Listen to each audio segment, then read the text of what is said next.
A week before the wedding, my mom texted me. We voted. Alice is staying home. They didn't want my 5-year-old daughter there because of the spots on her face. On the day of the ceremony, chaos broke out. I just said, funny. My daughter took a vote too. Hello, everyone. I'm Austin, 32 years old. My wife, Sarah, our 5-year-old daughter, Alice, and I are living peacefully in a small house in Los Angeles. 3 months ago, to protect my daughter, I had to sell the first house I bought back in Portland, Oregon. That old Victorian wasn't just a place to live. It symbolized the early dreams Sarah and I shared when we first got married. It was where Alice took her first steps. A treasure chest of memories for our little family. But I let it go, no matter how full it was with memories. I didn't want my daughter growing up under the influence of the people we once called family. People I had believed would love Alice the way I do. It all started with a minor disagreement at my sister Amelia's wedding. At the time, I thought it was just one of those common family misunderstandings that would pass. But what I thought was minor turned out to be the line between silently accepting cruelty masked as family and standing up to protect my child at all costs. This is the story of how I learned that sometimes love means cutting ties. To help you better understand my story, let me take you back 2 weeks before my sister's wedding. It was a Sunday. I was driving from Portland to my parents' home in Woodburn, Oregon. The drive usually took about 40 minutes, but that day something felt different. Maybe it was the urgent call from my mom 2 days earlier, insisting I be there for the weekend. When I pulled up to the house, I noticed both of my sister's cars, Amelia's and Audrey's, were parked in the driveway. As soon as I stepped into the living room, I could feel the buzz of excitement in the air. My mom, Margaret, was sitting in her favorite armchair, her eyes lighting up when she saw me. My dad, Robert, stood by the window looking out over the garden, holding a cup of coffee. Amelia was sitting on the sofa, and something about her smile made me uneasy. Audrey, the youngest of us, was perched on the cushioned seat near the window, her laptop, as usual, never far from reach.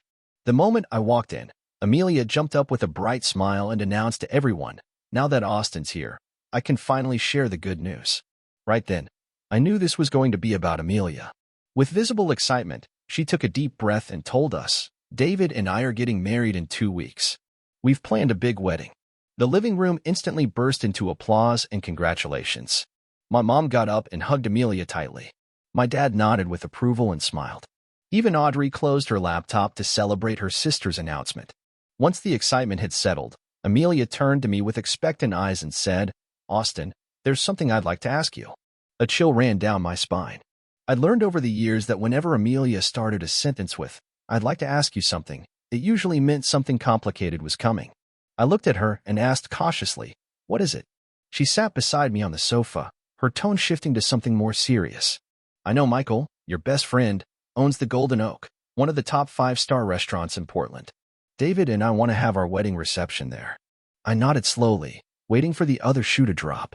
When I didn't respond immediately, she continued, "Can you help us book it?" Before I could say anything, my mom jumped in, her voice full of hope.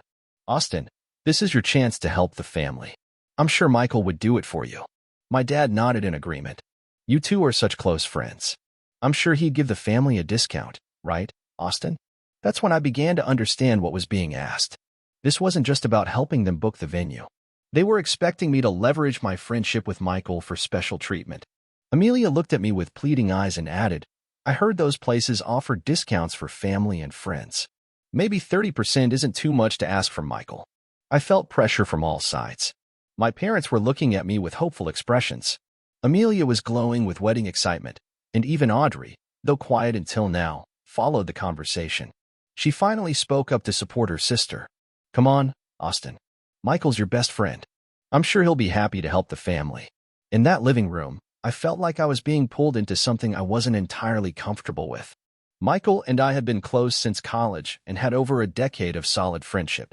But asking him for a commercial favor like this, that crossed a line I wasn't used to crossing. Sensing my hesitation, my dad added, "All you need to do is ask, Austin. If Michael can't help, then that's fine. But how would you know if you don't even ask?" In the end, not wanting to ruin the joyful mood of the gathering and overwhelmed by the pressure, I let out a quiet sigh and agreed to Amelia's request. Immediately, she clapped in excitement and threw her arms around me. "Thank you. I knew you'd come through for me." My mom smiled satisfactorily and said to everyone, "That's settled. Our family always pulls together like this. After agreeing to help, we chatted for about 10 more minutes before I said my goodbyes and left. I couldn't stop thinking about what they asked me during the drive back. That night, after returning to our home in Portland, I sat quietly in my study. Alice, our 5-year-old daughter, was fast asleep in her room, surrounded by stuffed animals and colorful drawings. With a mix of reluctance and family loyalty, I picked up the phone and called Michael. The phone rang a few times before I heard his familiar voice. "Austin, what's up? Calling kinda late, aren't you?" he chirped. I gave a half-hearted chuckle and replied, "Hey, Michael, I need a favor." His tone shifted right away. "Go ahead, I'm listening." I told him about Amelia's wedding and how my family hoped to host the reception at the Golden Oak. I tried to keep things neutral, avoiding putting too much weight on the discount they were quietly hoping for. After I finished explaining, there was a brief silence on the line. Then Michael said, "Austin, you know I'm always willing to help a friend. Booking the place? No problem, I'll make it happen for your sister. As for the price," he paused for a moment, then continued, "I get it. Weddings aren't cheap. So instead of the 30% your family was hoping for, I'll take 40% off the total bill. Call it a wedding gift from me to your sister." In that moment, I felt a rush of gratitude mixed with unease. Michael had exceeded what my family expected, but it also meant I owed my best friend a serious favor. I thanked him sincerely and said, "Michael, I don't know what to say. You're being incredibly generous." He laughed and said, "Don't overthink it, Austin. That's what friends are for. As long as your family's happy, I'm good." After we hung up, I stayed in my chair for another 30 minutes, lost in thought, replaying everything about helping my family. Right after dropping Alice off at preschool the next morning, I called Amelia. The phone barely rang twice before she picked up. "Austin, any news from Michael?" she asked, her voice practically buzzing with anticipation. I smiled and gave her the update. "Good news. Michael not only agreed to host the reception, he's giving you a 40% discount instead of the 30% we were hoping for." There was a beat of silence on the line, then Amelia screamed joyfully, "Oh my God, really? 40%? Austin, you're amazing." In the background, I could hear David, her fiancé, asking what was happening. Amelia excitedly repeated the news, and I could listen to them laughing and celebrating. On the call, Amelia said with genuine gratitude, "You have no idea how happy this makes me. We've been so stressed about costs for weeks. With this discount, our wedding is going to be perfect." Hearing her happiness made me feel good about helping her, but I reminded her gently, "Just remember, Michael is doing this as a special favor to our family. We need to be respectful and truly grateful." "Of course," she replied quickly. "I'll write him a thank you card today." We chatted for a few more minutes about the wedding details. Amelia described the dress she had picked, the flower arrangements, and their guest list of about 80 people. It all sounded like the dream wedding she had been planning for a long time, but her tone shifted just as I was about to wrap up the call. "Austin, there's one more thing I want to talk to you about." That uneasy feeling returned instantly. I asked cautiously, "What is it?" There was a pause. Then she said hesitantly, "It's just David and I are going through a bit of a rough patch financially. He just started a new job, and I'm waiting on a raise. Even with the discount, the wedding's still a huge expense." I already had a good idea where this was going, but I asked anyway, "What are you trying to say?" After another moment of silence, Amelia took a deep breath. "I know this is a big ask, but do you think you could front the reception cost for us? Once things settle after the wedding, David and I will pay you back." It felt like a bucket of cold water had just been dumped over my head. Even with the discount, a wedding at the Golden Oak would still cost $15,000 to $20,000. I paused, then replied honestly, "I get where you're coming from, but that's a lot of money. I have my responsibilities, my family to care for." Amelia's voice turned pleading. "You know I'd never ask for money without a good reason. This is our wedding. This is once in a lifetime. David and I really will pay you back." I responded gently but clearly, "Do you remember that 10 grand you borrowed from me 2 years ago?" I was in silence. Heavy, awkward silence. 2 years ago, Amelia had approached me with a can't-miss cryptocurrency investment tip from a friend. She needed $10,000 and promised to double it within 6 months. I gave it to her out of trust and sibling loyalty. No paperwork, no conditions. The market crashed, she lost everything, and the debt was never repaid. She snapped when I said, "Why are you bringing that up? I told you I'd pay you back when I could." I answered firmly, "I'm not a bank. The money I earn is for my family, for Alice's future. I can't keep fronting big expenses or risky ventures without accountability. There was a long, cold pause before Amelia finally said, I get it. You don't want to help me. I'll figure it out myself. And then she hung up. I sat in my study, staring at the silent phone, feeling a mix of guilt and frustration. Part of me wanted to support my sister on her big day, but the other part knew I couldn't keep being the family ATM, especially with no guarantee that anyone would take responsibility for what they owed. And deep down, I had a sinking feeling. It wouldn't be long before my parents called, asking for help. Just as I had feared, I was working from home the very next afternoon when I heard the doorbell ring. Looking out the window, I saw my parents' green Honda Accord and Amelia's white Toyota Camry parked in front of the house. My stomach sank. This was precisely what I had been dreading. When I opened the door, my mom stepped in first, her face unusually stern. My dad followed, his familiar scowl signaling his disapproval. Amelia came in last, avoiding eye contact. They sat on the sofa, and my mom was the first to speak, her tone heavy with disappointment. Austin, I was heartbroken when Amelia told me about your conversation yesterday. Dad jumped in immediately, his voice sharp. You refused to help your sister on the most important day of her life. That's not how a Henderson behaves. I felt the heat rise in my chest, but I kept composure and replied, Dad, I didn't refuse to help. I just said I couldn't front that money without a clear plan to pay it back. Amelia finally spoke up, her voice tinged with resentment. You know, David and I will pay you back. Why can't you trust me? I looked straight at her and said, Trust? You want to talk about trust? What about the 10 grand you borrowed from me 2 years ago? Have you forgotten about that? When I brought it up, my mom waved her hand dismissively like she wanted to sweep it under the rug. That's different, Austin. This is a wedding, a once-in-a-lifetime event. I couldn't believe what I was hearing. I stood up and said, Different? Mom, that was my money. The money I work hard for is to support Alice and to plan for her future. I'm not this family's bank. At that, Amelia burst into tears. I don't understand how you can be so heartless.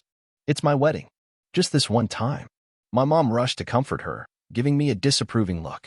Then she said, Ever since you married, you've become selfish and calculating. Those words cut deeper than I expected. I felt like I'd just been slapped. But I didn't want to escalate things in my home, so I stayed quiet momentarily, thinking through my following words. About 5 minutes later, I turned to Amelia and said plainly, I'm not stopping you from having a wedding. I'm just saying I can't pay up front. We can write up a loan agreement if you really want to borrow money. All three of them looked stunned.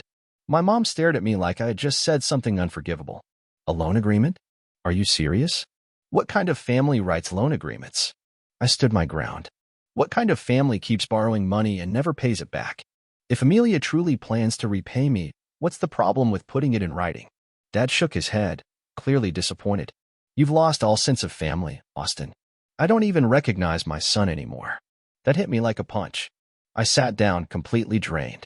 After a long silence, I told them, if you want my help, these are my terms. A signed loan agreement. No interest, but with a clear repayment deadline. That's my final offer. Faced with my firmness, Amelia stood up and snapped. Fine, I'll sign your stupid paper, but don't expect me to forget this. My parents looked at me with such deep disappointment. My mom added quietly, I hope one day you'll understand that family matters more than money. After they left, I sat alone in the living room, feeling like I just survived a war. When Sarah came home and saw me like that, she asked with concern, Austin, what happened? I told her everything. She listened closely, occasionally squeezing my hand to comfort me. When I finished, Sarah said, I think you did the right thing. No one has the right to pressure you into lending money without accountability, even if they're family. 2 days later, Amelia showed up at my house with a handwritten document. She handed it to me and said coldly, Here's the loan agreement you wanted. With no interest, I'm borrowing $20,000 to be repaid within 2 years. I looked it over, a simple document, but legally solid. I signed it and told her, Thank you for understanding. I'll transfer the money to Michael and take care of the reception booking. She didn't say anything else. She took the paper back and walked out. After finalizing the payment and booking with Michael, I sent a message to the family letting them know everything had been arranged. The message was marked as seen, but no one replied. At that moment, I had a vague, uneasy feeling. Like this wasn't over, like something else was still coming. And once again, my instincts were right. A week before Amelia's wedding, I was in my office reviewing contracts when my phone buzzed with a message from my mom. I opened it without thinking much, figuring it might just be a final detail about the wedding. But what I read hit me like a bolt of lightning. The message said, "Austin, I'm asking that Alice stay home on the day of Amelia's wedding." Felt like the air had been sucked out of my lungs. I reread the message twice, 3 times, hoping I had misunderstood. But no, the words stared back at me, clear as day. I texted my mom without hesitation, asking why my daughter wasn't welcome at the wedding. Her reply was short and cold. "You know why? The whole family voted. Alice will stay home." With my hands trembling, I immediately called her. The phone rang 3 times before she picked up. When I heard her voice, I asked, my voice shaky, "Can you explain why Alice isn't allowed at the wedding?" She was silent momentarily, then said, "Alice is different. Her presence might make guests uncomfortable. Some people might be scared or uneasy looking at her." I couldn't believe what I was hearing. Alice, my sweet, bright, joyful daughter, was born with a rare birth condition that caused one side of her face to have unusual spots and markings. But she is a brilliant, loving little girl. Fury surged through me. I nearly shouted, "Did you just say my daughter would scare people?" My mom didn't back down. She raised her voice, too. "Austin, you must understand. This is Amelia's special day. She wants everything to be perfect. Having Alice there could change the mood of the event." I felt like my world was crashing down. "You mean to tell me," I yelled, "that my child, your granddaughter, is a problem?" Still, my mother stood firm. "Austin, this wasn't an easy decision. But we have to think about Amelia and David. They deserve a day without distractions." The word distractions hit me like a bullet to the heart. "Distractions? Are you calling my daughter a distraction?" I screamed. She continued, "This might be better for Alice, too. She won't have to face uncomfortable stares from strangers." I couldn't take another word. I hung up. Sitting in my office, all I could think about was Alice. Probably at preschool, painting or playing with her friends who loved her just as she was. How could I explain to my 5-year-old that her family decided she didn't belong at a wedding? About 5 minutes later, I called Sarah. As soon as she answered, I told her everything. She listened silently, but I could hear her breathing, heavy and uneven. When I finished, her voice was icy. "They said that about our daughter?" I repeated my mom's words. Each sentence felt like another slap. Sarah inhaled sharply with each one, trying to contain her rage. Finally, she said, "Austin, I can't believe this. They're your family, and they're talking about Alice like she's something to be ashamed of. We have to do something. We have to protect her." Her words gave me strength. I knew then I had to act decisively. After hanging up with Sarah, I called my dad, hoping he'd see things differently. But when I asked him about it, he said, "Austin, this is Amelia's day. We need to respect her wishes." Next, I called Amelia herself. When she answered, I asked, "Can you explain why Alice isn't invited to your wedding?" There was a pause. Then she said, "You know, it's a formal event. I want everything to be perfect." "Perfect?" I asked. "And that doesn't include my daughter?" She hesitantly replied, "Please don't make me feel guilty. I've thought about this a lot." Lastly, I called Audrey my last hope. But she said, "I get that you're upset, Austin, but this is Amelia's decision. We need to support her." After all those conversations, one heartbreaking truth hit me. Every single member of my family agreed to exclude my daughter. That night, while Alice slept peacefully in her room with her stuffed animals, Sarah and I sat in the living room discussing everything, laying out a bigger plan. When we were done, I typed a short message and sent it to my mom. "I agree." Not even 5 minutes later, she replied, "You're a good son, Austin." Reading that message, I felt like I had just betrayed my child.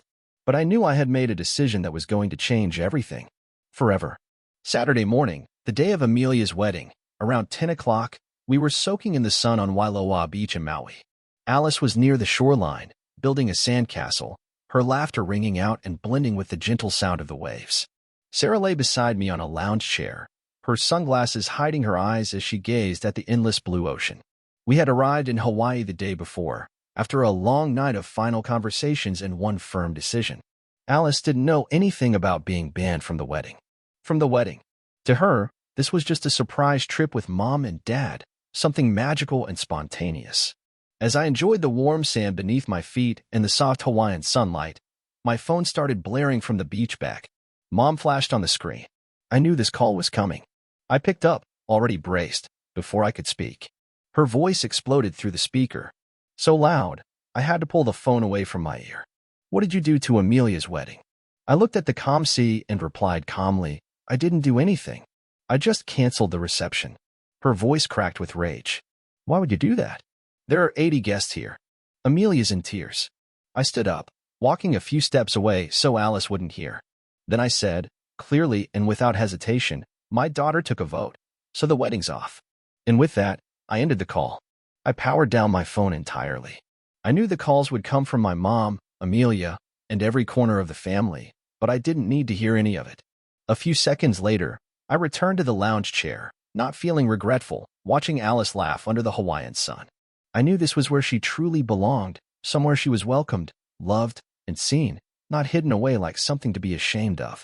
At this point, you're probably wondering what happened, right? Let me tell you. A few days earlier, right after receiving the message from my mom that said, Alice will stay home, I immediately called Michael. It was Tuesday evening. He was at the restaurant, reviewing final preparations for Amelia's Saturday morning wedding reception. When he picked up, after a few quick greetings, I told him, Michael, I need to cancel the wedding reception. There was a pause on the other end. Then he asked, what happened? Did you find another venue? Instead of giving a long explanation, I sent him a screenshot of the message from my mom. Then I told him everything, how my family believed Alice's presence would scare the guests and ruin the atmosphere. Michael was silent for a long moment. Then he said, steady and serious, Austin, you did the right thing. I wouldn't have done anything different if I were in your shoes. I thanked him for understanding. I added, I know canceling last minute causes losses. I'm ready to forfeit the entire deposit. Without missing a beat, Michael replied, don't worry about the money, Austin. Some things matter more. That night, I was surprised to receive a notification from my bank. The $10,000 deposit had been refunded to my account. I called Michael to ask about it. He said, Austin, I have a daughter. If anyone ever called her a distraction at a family wedding, I'd do exactly what you just did. Right then, I understood what real friendship meant. And days later, sitting on a beach in Maui, watching Alice play joyfully, I knew I had made the right decision. My daughter deserved a family that embraced her and loved her as she was, not one that hid her away. After that call from my mom, Sarah sat beside me and asked, Austin, do you regret it? I looked out at Alice, laughing as a big wave knocked over her sandcastle, and replied, no, I only regret not doing this sooner. I knew then that the path ahead would look nothing like the one I used to dream of when I imagined a happy family. The 3 days in Maui passed like a beautiful dream. Alice built sandcastles on Wailea Beach, giggling as tiny waves rolled in and washed them away. Sarah and I sat under a beach umbrella, watching our daughter run and laugh on the soft white sand. Here, no one stared at Alice with discomfort or curiosity. The other travelers only saw a joyful little girl enjoying vacation with her parents. Sometimes she would run up to other children and play with them like it was the most natural thing in the world. But that peace didn't last long. 3 days later, we returned to Portland. I hadn't even brought the luggage into the house when I noticed 3 cars parked in front of our home. They were already waiting. Still sitting in the back seat, Alice was excitedly bubbling, talking about the colorful fish she saw while snorkeling, utterly unaware of the storm about to hit our doorstep. As I opened the car door, I saw them lined up on the porch like an angry battalion. Their faces were flushed with rage. Amelia was the first to approach, eyes red and swollen. She shouted, Austin, do you even know what you've done? I lifted Alice out of the car. She was still holding the stuffed bear we bought in Hawaii. I said calmly, keep your voice down. Alice is right here. Then my dad stepped forward, his face pale with anger. Austin, do you know how much shame you've brought on this family? My mom stood sobbing, shaking her head. How could you be so cruel to your own family? Do you know how many guests were there? How much money was wasted? Audrey looked at me with sheer contempt and said, you destroyed the most important day of Amelia's life. I turned to Sarah and told her to take Alice inside. But Amelia blocked our way and shouted, no, I'm not finished. Do you know how humiliated I was? 80 guests showed up to the Golden Oak, and I had to stand there and explain that my brother canceled the reception. I looked Amelia straight in the eye and said, you want me to explain that the family decided my daughter was too disruptive to be at your wedding? Immediately, my dad stepped closer and pointed a finger at my face. It was the right decision, but you acted like a child. His call, excluding Alice, the right decision, made my blood boil, but but I stayed composed. I stood tall and said firmly to them, "Let me make this clear. No one gets to touch my daughter or speak about her in any negative way. You are not part of our lives if you can't accept Alice." My dad moved as if to speak again, but I raised a hand to stop him. In a steady, final tone, I said, "You have 3 minutes to leave this property. If not, I'm calling the police."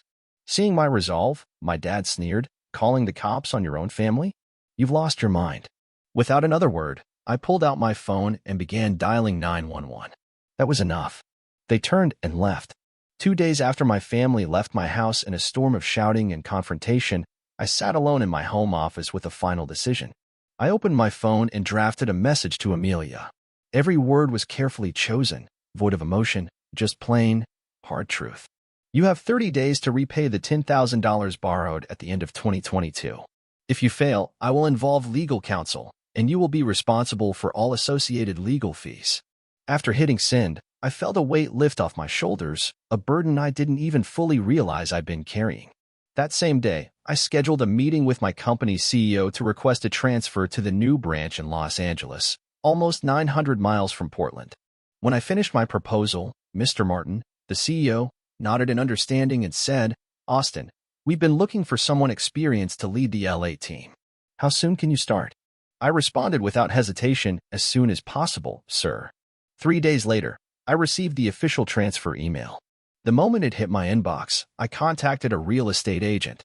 I asked them to put our Portland home on the market and help us find a new place in Los Angeles. At the same time, I also canceled my current phone number. When that process was complete, I felt like I had severed the last lingering thread to a life I no longer wanted to be tied to. It was a difficult choice, but I knew it was right because Alice deserved a new environment free from the toxic grip of the family that had turned their backs on her. Sarah understood everything I was going through. One night, after Alice had fallen asleep, she sat beside me and said, "Austin, I know this wasn't an easy decision, but Alice deserves a new beginning." I nodded and told her, "We're protecting our daughter. She needs to grow up where no one can ever hurt her." And at that moment, I realized leaving Portland wasn't about running away. It was about choosing a better future for our little family. 3 months have passed since I decided to change my family's life forever. 3 months since I chose to protect my daughter instead of keeping peace with the people who once called themselves family. 3 months since I understood that real love sometimes demands painful choices. I'm sitting in our little backyard in Los Angeles, watching Alice laugh and run around with her new friends. Her eyes sparkle like they did when we first got here. There are no more innocent questions about why Grandma doesn't like her, and there are no more moments of self-doubt about the way she looks. Here, Alice is entirely accepted. She has friends, neighbors who adore her, a life, an ordinary, beautiful life a 5-year-old child deserves. Sarah sometimes asks me if I have any regrets, and my answer has always been the same. I regret not doing this sooner.